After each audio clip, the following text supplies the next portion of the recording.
कि ये लोकतंत्र का आखिरी चुनाव है। इसके बाद तो जिस तरीके से आजादी के लिए लड़ाई लड़ी गई थी उसी तरह की हमें और आपको क्रांति करनी पड़ेगी। लखनऊ से जो मुख्यमंत्री उनके सबसे बड़े अधिकारी हैं और प्रमुख सचिव का जगह जगह फोन जा रहा है कि जहां भारतीय जनता पार्टी हारे वहां पर काउंटिंग स्लो करिए। मुख्यमंत्री के प्रमुख सचिव डीएम्स को फोन कर रहे हैं कि जहां बीजेपी हारे वहां पर काउंटिंग स्लो होनी चाहिए। और यही नहीं, अगर हम पिछला चुनाव देखें तो जो भारतीय जनता पार्टी की हार हुई है 47 सीटें ऐसी हैं जो 5000 के अंदर कम वोट में हुई हैं।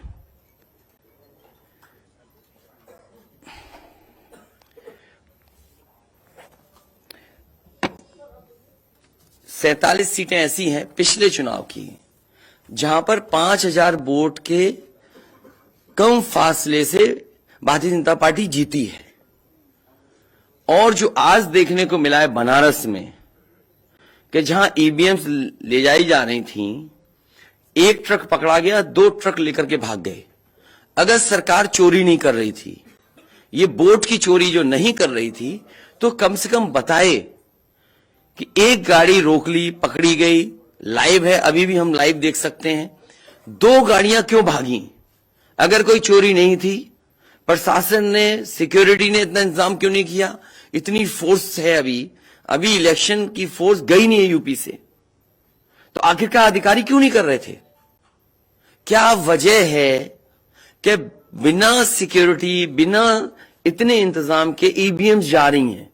और ईवीएम्स के बारे में ये मानना है कि किसी भी वेयर हाउस में रखी हो या किसी भी स्ट्रांग रूम में रखी हो तो बिना प्रत्याशी के जानकारी के आप मूव नहीं कर सकते हैं। अगर आपको ईवीएम्स को मूव करना है तो कम से कम जो प्रत्याशी चुनाव लड़ रहे हैं उनकी जानकारी में होना चाहिए। और सोचिए, मुख्यमंत्री आवास से प्रमुख सचिव, मुख्यमंत्री जगह जगह फोन कर रहे हो और डीएम्स को बता रहे हो। ये घबरा गए उसी दिन जिस दिन अखबारों में कुछ जगह आया कि कहीं पार्क की सफाई हो रही है, कहीं घर की सफाई हो रही है। और आप में से वो लोग हैं जो जमीन पर घूमे, जो जमीन पर चुनाव चल रहा है, वो भारतीय जनता पार्टी के खिलाफ था, जनता के अंदर नाराजगी थी। ये जो कल एग्जिट पोल आए हैं, मैं एग्जिट पोल पर बोलना नहीं चाहता था, लेकिन जो एग्जिट पोल आए हैं वो कहीं ना कहीं परसेप्शन ये क्रिएट करना चाहते हैं कि हां भारतीय जनता पार्टी जीत रही है, जिससे वो चोरी भी करें अगर, वो भी ना पता लगे कि हां चोरी हुई है।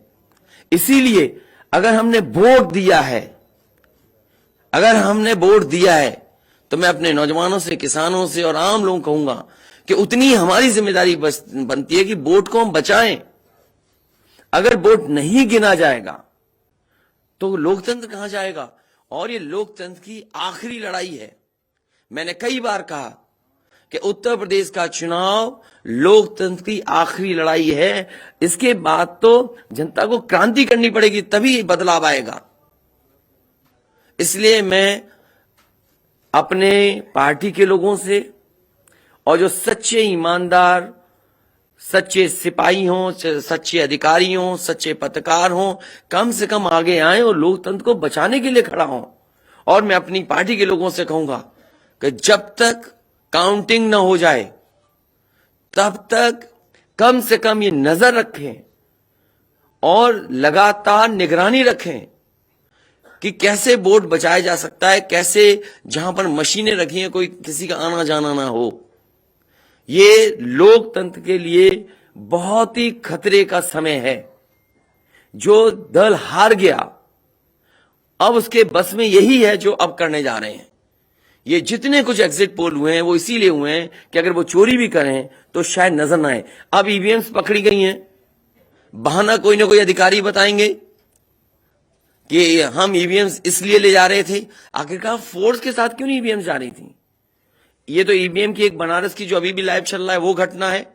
बरेली में एक स्ट्रांग रूम से बाहर नगर पालिका की कचड़े की गाड़ी में, जिसका नंबर UP25DT9166 में 3 बक्से सील पकड़े गए। जो सील बक्से थे, एक बक्से में सादा बैलेट पेपर था तथा 2 बक्से में मोहरें, रजिस्टर तथा सील करने वाला सामान था। करीबन 500 बैलेट पेपर पकड़े गए। इसी तरह सोनभद्र का है कि सोनभद्र में भी बड़े पैमाने पे चीजें पकड़ी गई। वो भी लोग समझ में आ गया तो उन्होंने देखा, एसडीएम को रोका। एसडीएम घोरावल जनपद सोनभद्र में खाली मत पर अपनी गाड़ी से पॉलिटेक्निक कॉलेज ले जाते हुए पकड़े गए। क्या सफाई देगी सरकार? इसीलिए मैंने कहा, प्रमुख सचिव मुख्यमंत्री, आप जानकारी कर लें। अगर आपके डीएम्स कोई जानकार हैं, उन्होंने खुद बताया है कि वहां से लखनऊ से फोन आ रहे हैं कि जहां पर भारतीय जनता पार्टी हार रही हो वहां पर काउंटिंग स्लो हो और रात तक काउंटिंग लेकर के जाइए।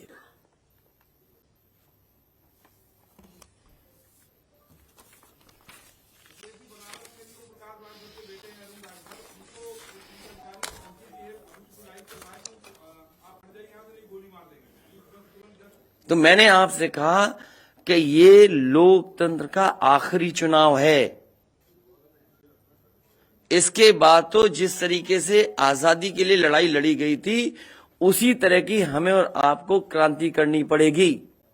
मैं तो अपने नौजवानों से अपील करूंगा कि जहां किसान इतने साल बैठे रहे, तब सरकार झुकी।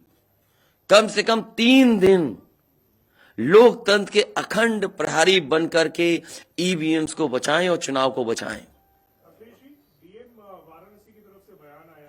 मैं किसी डीएम का इसलिए नहीं मानूंगा। डीएम कौन होता है? अगर प्रमुख सचिव मुख्यमंत्री फोन करेगा, डीएम क्या कर सकता है? डीएम की क्या हैसियत है?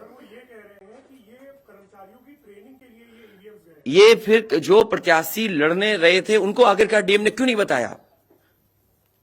डीएम अगर ये जवाब दे रहा है तो उस डीएम से पूछिए कि डीएम ये बताओ कि तुमने जो प्रत्याशी चुनाव लड़े थे उसके बारे में क्यों नहीं बताया उन प्रत्याशियों को? ये डीएम आखिरकार किसके नीचे काम कर रहे हैं? और बनारस जैसी पोस्टिंग किसी डीएम को मिली होगी, इस डीएम को मैं भी जानता हूं। जब पहली पोस्टिंग मैंने मुजफ्फरनगर दी थी, मैं नहीं जानता ये डीएम कौन है, किसकी सिफारिश पे ये मुजफ्फरनगर पहली बार गया था। बेईमानी करा रहा है ये डीएम। और जवाब ये डीएम का कि ट्रेनिंग के लिए जा रहे हैं। तो आखिरकार पॉलिटिकल पार्टीज को क्यों नहीं जानकारी दी? क्या जवाब है उनके पास इसका?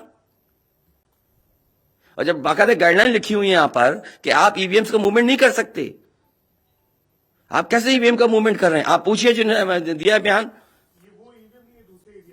अरे भाई, मैं तो कह रहा हूं किसी आपने जो पॉलिटिकल चुनाव लड़ रहे हैं उनके बारे में क्यों नहीं बोल रहे हैं आप? और आप भी डीएम की बात को मानते हो। वो वर्जन इसलिए बोल रहे हैं क्योंकि सरकार एक भाषा बोलेगी, ऊपर से नीचे तक भाषा एक बोलेगी। आप बताइए, जब समाजवादी सरकार का चुनाव था, इलेक्शन कमीशन ने जो शिकायत की उस अधिकारी को हटाया गया? आज इलेक्शन कमीशन ने किसी अधिकारी को हटाया हो?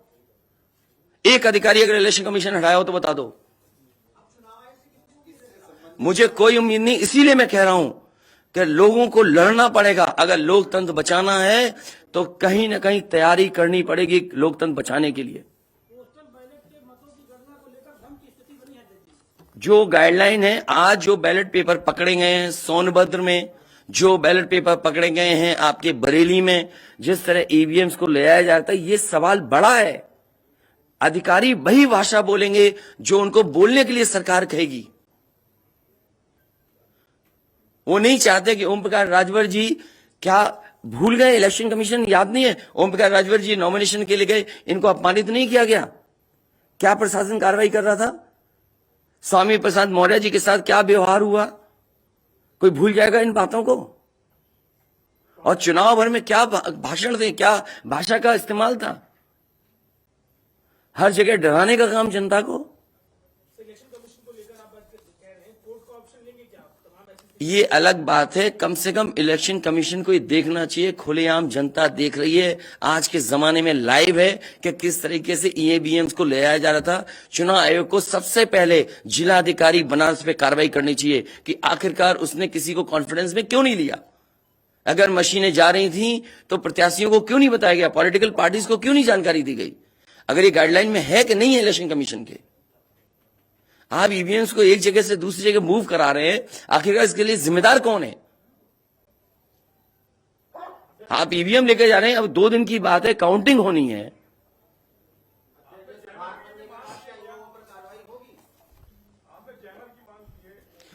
जैमर इसलिए कि कई लोग आशंका इस बात की व्यक्त कर रहे हैं कि हो सकता है कि टेक्नोलॉजी ऐसी हो जहां पर मैनिपुलेशन किया जा सके, इसलिए कहीं ना कहीं देखा जाना चाहिए इस बिंदु को भी। भारतीय जनता पार्टी के नेता लगातार कह रहे हैं कि ओम प्रकाश राजभर हो, स्वामी प्रसाद मौर्य हो, संजय चौहान हो, या जो कहें कि आपके साथ जो लोग आपके चुनाव में आपके साथ आए, आपके साथ चुनाव लड़े, उनको चुनाव नहीं जीतने देंगे, उनको चुनाव किसी भी कीमत पर हम हराएंगे। तो यही तो तरीका है, जो लड़ रहे हैं उनके बेटे ही तो लड़ रहे हैं चुनाव, जहां की वीवीएम्स पकड़ी गई हैं। और भविष्यवाणी एग्जिट पोल में कैसे आ सकती है? पॉलिटिकल लीडर्स जो बातें कहें, सत्ता के लोग बैठे हुए, वो एग्जिट पोल में कैसे दिखाई दे रहा है? प्रशासन और सरकार की जो चोरी है, इसमें एग्जिट पोल के टेलीविजन चैनल शामिल है। आपको ये देखना चाहिए, जो एग्जिट पोल कर रहे हैं क्या मुनाफे के लिए कर रहे थे? जो कंपनियां बड़ी बड़ी, सर्वे का पैसा कौन दे रहा है उनको? और जो डेटा दिया है चैनलों को, फ्री दिया गया है कि उपहार में दिया गया है, वो अलग बिंदु है। कोई इतनी बड़ी एक्सरसाइज कर रहा है, उसका फाइनेंशियल बर्डन कौन उठा रहा है?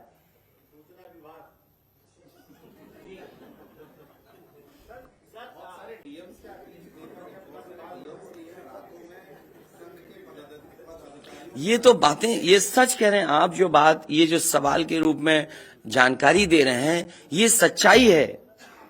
जो आप सवाल के रूप में दे रहे हैं, ये सच्चाई है। आप बताइए, इनके साथ गलत व्यवहार हुआ, क्या कार्रवाई की प्रशासन ने? वीडियोज हैं सबके। जब ये नॉमिनेशन के लिए गए आप, क्या वीडियो अवेलेबल नहीं है? क्या कार्रवाई हुई उसमें? स्वामी प्रसाद मौर्य जी के ऊपर जो अटैक हुआ, उसमें क्या कार्रवाई हुई? मेरे क्षेत्र में जो प्रत्याशी चुनाव लड़ने आया, तो उसने अपने आप अपनी गाड़ी तोड़ी, अपने आप गाड़ी तोड़ी खुद की, और आरोप लगाए समाजवादियों पर।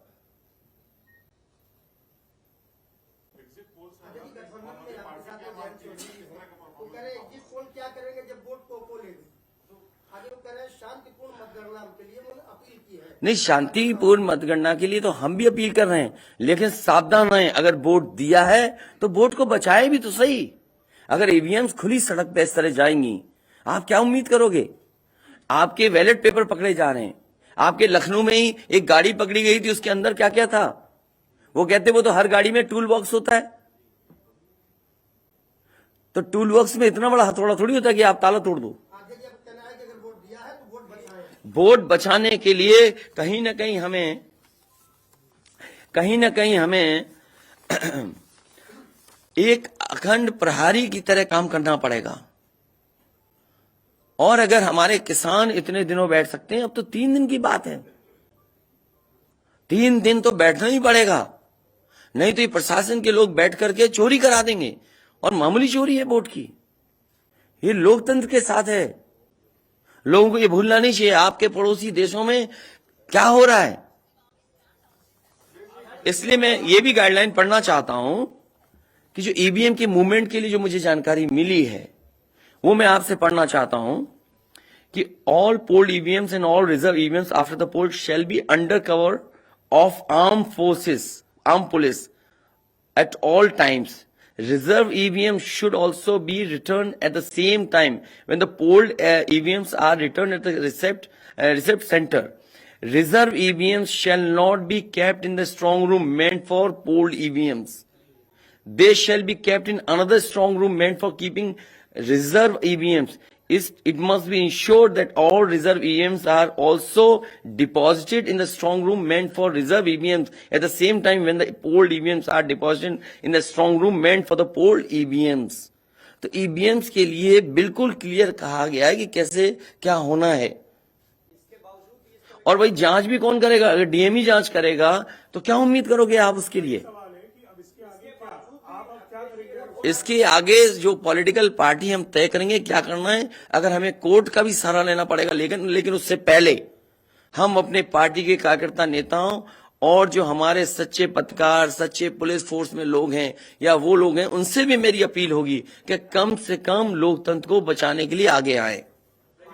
कोर्ट से पहले मैं आप लोगों के माध्यम से अपील करना चाहता हूं, ऐसे तमाम लोग जो लोकतंत्र को बचाना चाहते हैं वो कम से कम आगे आए।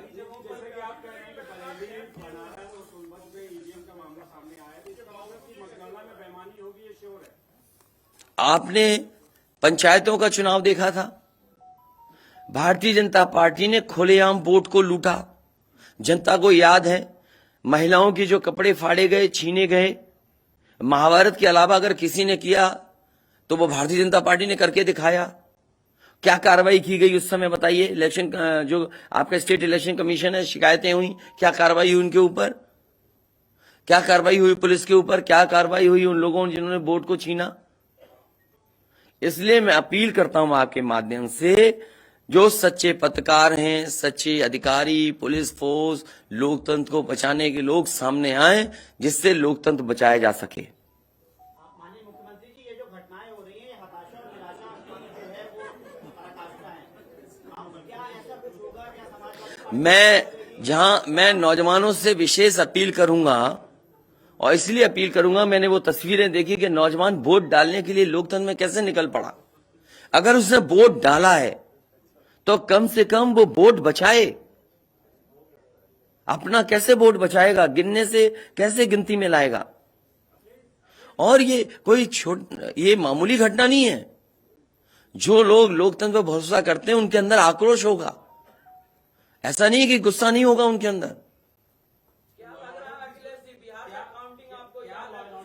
इसीलिए मैंने कहा कि 5,000 के अंतर में सीटें जो जीती गई थी भारतीय जनता पार्टी की, वो 47 हैं। और मैंने इसीलिए कहा कि प्रमुख सचिव मुख्यमंत्री जिलाधिकारियों को फोन कर रहे हैं कि काउंटिंग स्लो की जाए, और बैलेट के लिए हम लोगों ने अपने प्रत्याशियों को और जो एजेंट्स हैं हमारे इलेक्शन एजेंट्स, उनको समझाया है कि बैलेट को किस तरीके से काउंट करना है, कैसे रखे जाएं, उन सब को समझाने का काम किया।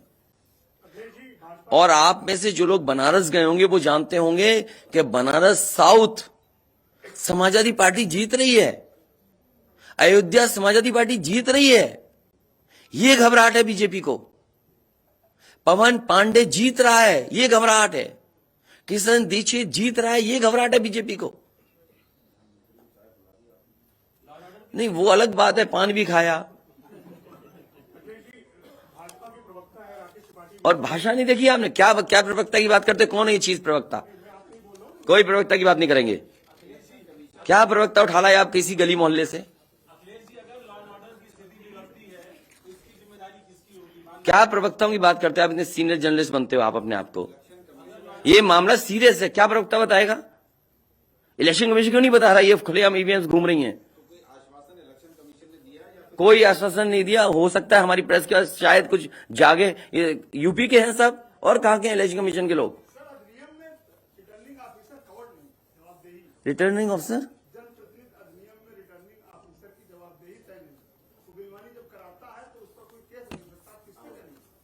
अब ये तो हमें भी जानना पड़ेगा कि क्या करें। इसीलिए मैंने कहा कि हम तैयारी से रहिए। ऐसे तो किसी पे कार्रवाई नहीं कर सकते। हाँ, जिम्मेदारी तो अच्छा इलेक्शन कमीशन की जिम्मेदारी है कि निष्पक्ष चुनाव। इतना बड़ा कमीशन हम क्यों कह रहे हैं कि इलेक्शन कमीशन की जिम्मेदारी है? क्यों उसको इंडिपेंडेंट बनाई गई ये बॉडी? ये सब जो आपके माध्यम से हो रहा है वो सब लाइव है। जो ये चीजें हो रही है सब लाइव है, सब शिकायतें की जाएंगी, सब देंगे। अभी तो अभी कहो तो अभी लाइव दिखा दें। जब आपको बुलाया है, मैंने तकलीफ दी आपको, इसके बाद हम लोग अपना लिखेंगे।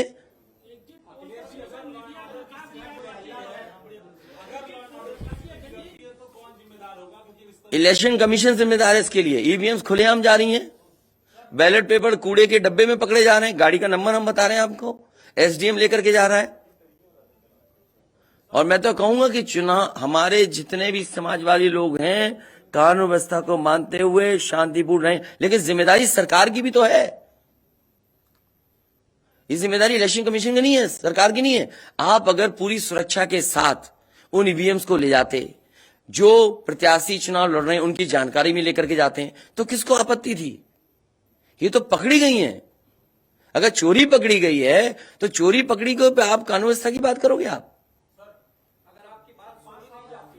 तो नहीं सुनी जाएगी तो समाजवादी पार्टी हर रास्ते को अपनाएगी जहां पर लोकतंत्र को बचाया जा सके। वो जरूरी है। जहां जहां चुनाव हुए हैं, बंगाल में, तमिलनाडु में या किसी भी प्रदेश में, प्रत्याशी और उनके लोगों ने जगह जगह बैठ करके दिन रात पहरा दिया है। अखिलेश जी, निष्पक्ष तरीके से अगर चुनाव होता है तो समाजवादी पार्टी की कितनी सीटें आने की उम्मीद है? मैं अभी भी कह रहा हूं, टारगेट हमारा फिक्स था। हमारा गठबंधन 300 के करीब पहुंच जाएगा। 5 साल से आपकी सरकार रही है, 75 जिले हैं सर, उसमें ऐसा कोई आईएएस अधिकारी या कोई अधिकारी हो सर जो यहाँ से शासन से फोन किए जा रहे थे सर, जैसा आप कह रहे हैं? मुझे तो अधिकारी नहीं बताया ना। कोई अधिकारी का सर नाम लीजिए सर, ऐसे मतलब जो लोग नहीं, मैंने नाम लिया प्रमुख सचिव मुख्यमंत्री का, जिससे मुझे जानकारी मिली। उसका नाम कोई नहीं बता सकता। हाँ, मुझे इलेक्शन कमीशन अगर कहेगा तो मैं नाम बताऊंगा। अरे हम सरकार चलाएंगे, हमें हमारे इतने भी अधिकारी नहीं होंगे। क्यों नाम बताएं चाहने वालों का? अरे तुम में चाहने वाले बैठे, किसी का नाम ले लूंगा मैं? तुम्हारे ही लोग अलग से मुझे मैसेज करते हैं, नाम ले दूं? अब तुम नहीं, वो हमारे दुश्मन हो तो हम क्या करें तुम्हारा? अरे बहुत सारे हैं जो हमें पर्सनल मैसेज भेजते हैं, तो क्यों नाम उनके ले दूं मैं? क्या चीज? अरे नए हो पत्रकार यार, बहुत सीनियर नहीं हो तुम। अपना परिचय दे दो, सब जान जाए आपको। जाने कौन सा ये एनबी है।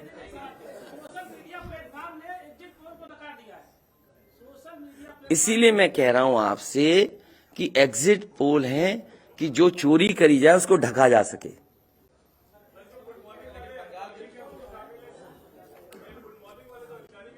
नहीं, अगर ओम प्रकाश राजभर जी से पूछना चाहो तो उनसे ही पूछ लो, केवल ईवीएम पर, क्योंकि इनकी विधानसभा का मामला है, इनकी विधानसभा का इशू है। देखिए, जैसा कि अभी हमारे एक साथी ने कहा कि माननीय अखिलेश यादव जी के साथ जो लोग हैं, चाहे संजय चौहान जी हो, चाहे ओम प्रकाश राजभर हो, चाहे स्वामी प्रसाद मौर्य हो, हम उनको जीतने नहीं देंगे। आप ही की तरफ से आया ना बात? आप ही नहीं, ये पूरे प्रदेश में गूंज रही है बात। और भारतीय जनता पार्टी हम लोगों के गठबंधन से घबरा गई है और बनारस जैसे प्रधानमंत्री जी अपनी इज्जत बचाने के लिए गली गली घूमे हैं। ये मैं कह रहा हूं, गली गली घूमे हैं।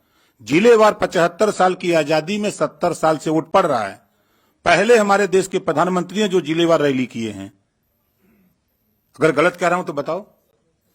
पहले प्रधानमंत्री हैं और पहली बार मैं देख रहा हूं इतनी बड़ी दुश्मनी।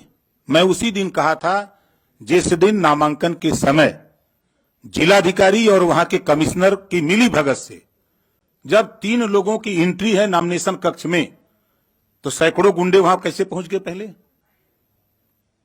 सवाल वहीं खड़ा होता। उसी दिन मैंने कहा था आप लोगों के सामने पेश करके लखनऊ कि डीएम बनारस और कमिश्नर के होते हुए निष्पक्ष चुनाव नहीं हो सकता। आज खुलासा हो गया। जब चुनाव आयोग की गाइडलाइंस है कि चाहे खाली ईवीएम हो चाहे कोई ईवीएम, अगर वहां स्ट्रांग रूम से निकालना है तो वो वहां चुनाव लड़ने वाले उम्मीदवारों को सूचना दे, तब उसके बाद वो वहां से ले जा सकता। और प्रशासन की निगरानी में। और 3-3 गाड़ियां भाग रही हैं। शायद हमारे लोग वहां नहीं होते। 2 गाड़ी तो चली गई, एक गाड़ी जबरी जब खड़ा हो गया किसी तरह जान बचा के तो रोका, तुरंत उसके चारों टायर का हवा निकलवा दिया हमने। निकालो नहीं तो ये भी ढकेल के लेके चले जाएंगे।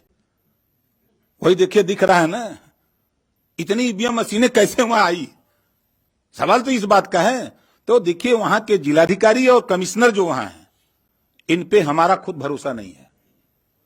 और जाको राखी साइया मार सके न कोई, बाल न बांका कर सके बैरी जग सारा हो। 10 मार्च को 10 बजे देख लीजिएगा। पहले राउंड की जब बैलेट पेपर की गिनती होगी पहले चक्र की, तो समाजवादी पार्टी गठबंधन का रुझान जो आएगा वो 400 सीटों का आएगा। 400 से भी ज्यादा आ सकता है। आपके सामने 10 को देखिएगा, रुझान जो बैलेट पेपर का आएगा वो 400 से भी ज्यादा आएगा। लेकिन भारतीय जनता पार्टी घबराहट है।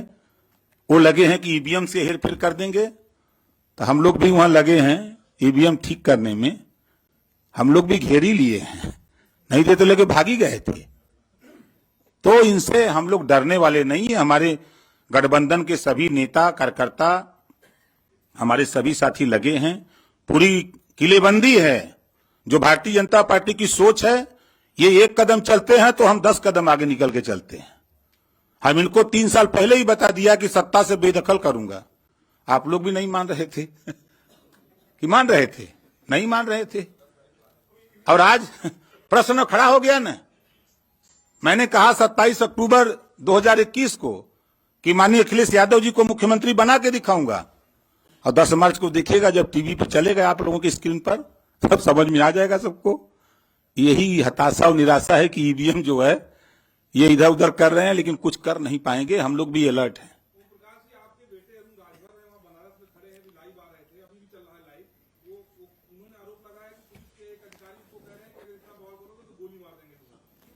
देखिए, धमकाइयां चमकाइयां न पाइयां तो भाग जाइयां ठीक है। ये क्या गोली मारेंगे? वो अपने झंखे दरोगा या सीओ, कोई भी अधिकारी जो ये कह रहा है वो अपने पहले झंखे। वो जिस दिन गोली मारेगा वो कहां रहेगा? धरती अपना रहेगा। ये ओम प्रकाश राजभर हैं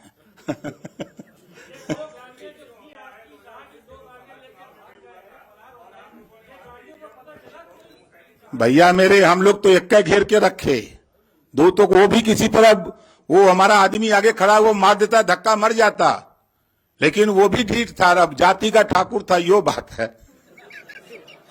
हेमंत सिंह नाम है। अब वो लौट गया, वही कहे चढ़ा दो गाड़ी। और जो गाड़ी रुकी तब तक उसके साथ 4 लोग थे, तो पहले साइकिल को उससे गाड़ी का हुआ निकाले कि कहीं ठेल के आगे न बढ़ा दें, तब जाकर के ईवीएम का खुलासा हुआ है। साहब पूरी होगी, आप देखिएगा ना। आप लोग चिंता मत करिए, चिंतन करिए। अरे यार देखिए आप जब कह दिया, इससे ज्यादा कह सकते हैं? तुम भी ऐसी बातें कर रहे हो भाई। जब कह दिया ये बातें, हाँ?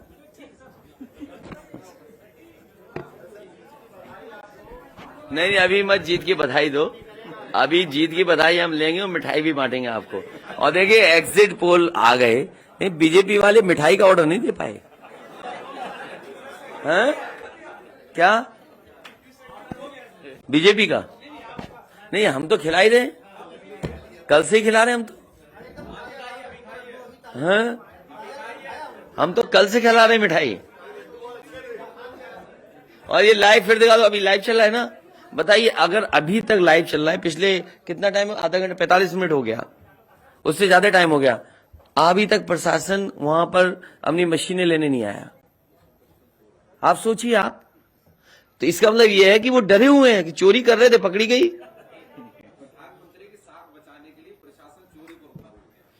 आप देखिए ना, अगर मान लीजिए हम और आप यहां बैठ करके देख रहे हैं, अगर वो चीज लाइव हो रही है तो दुनिया में देखी जा रही होगी। उनको परवाह ही नहीं है कि मशीन कौन ले जा रहा है, ले जाने दो। अभी लाइव हो रहा, सोचिए कितनी इतना समय इसमें प्रशासन जाता, बातचीत करता, नहीं ले जाए ईवीएम्स।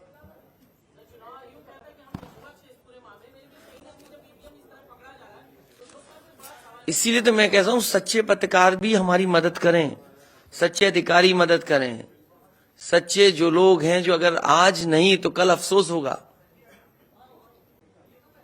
इसीलिए जो लोग लोकतंत्र बचाना चाहते हैं वो सब आगे आए।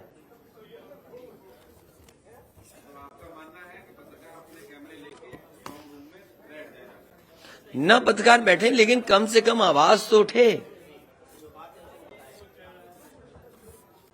चलिए, बहुत धन्यवाद आप सब लोगों का, बहुत धन्यवाद। अभी कोई इंटरव्यू नहीं।